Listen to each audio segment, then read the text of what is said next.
அன்பான மாணவிகளே, இப்போ உங்களில் பல கேள்வி கேட்டேன்னா எல்லாரும் பல என்ன சொல்லுவீங்க, நான் டாக்டர் ஆகணும், இன்ஜினியர் ஆகணும்.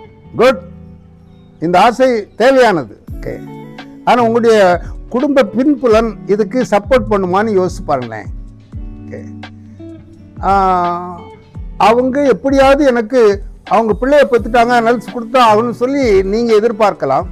ஆனால் அவங்களால் முடியலைங்கும் போது உங்கள் பேரண்ட்ஸ் மேலே உங்களுக்கு தெரியாமல் என்ன ஆயிடுது, ஒரு பகைமை உணர்வு வருது. இது கூட முடிக்காண்டு என்னையே பெற்றெடுத்தாங்க அளவுக்கு பெற்றவர்களே குறை சொல்லக்கூடிய அளவுக்கு போயிடுறோம். ஓகே, ஆனால் இப்போது இருக்கிற சூழ்நிலையில் நான் என்ன பண்ண முடியும், ஒரு டிகிரி முடிச்சுட்டு இம்மீடியட்டாக ஒரு ப்ரொஃபஷனுக்கு போக முடியும். ஓகே, இருக்கிற இப்போ நிறைய ஆப்பர்ச்சுனிட்டி இருக்குது. அதுக்கு போய் தான் உன்னுடைய தேவையும் சந்திக்கப்படும், உன்னுடைய ஃபியூச்சரும் கட்டி எழுப்பப்படும். அதே நேரத்தில் பெற்றோருக்கும் உன் வழியாக ஒரு மகிழ்ச்சியும் நிறைவும் காண முடியும். இப்போது நீ உன்னுடைய ஆசைக்கு மட்டும் போயிருந்தேன்னா காலம் பூரா ஒரு பகைமை உணர்வோடு ஒரு தாழ்வு உணர்வோடு எனக்கு படிக்க முடியலையே, அவெல்லாம் படிச்சுட்டா என்ன படிக்க முடியலைங்கிறது காலம் பூரா ஒன்னே நொந்துக்கிட்டு மற்றவங்களையும் நொந்துக்கிட்டு இருப்பேன். இதனால் பகைமை உணர்வுகள் அதிகமாகிறது.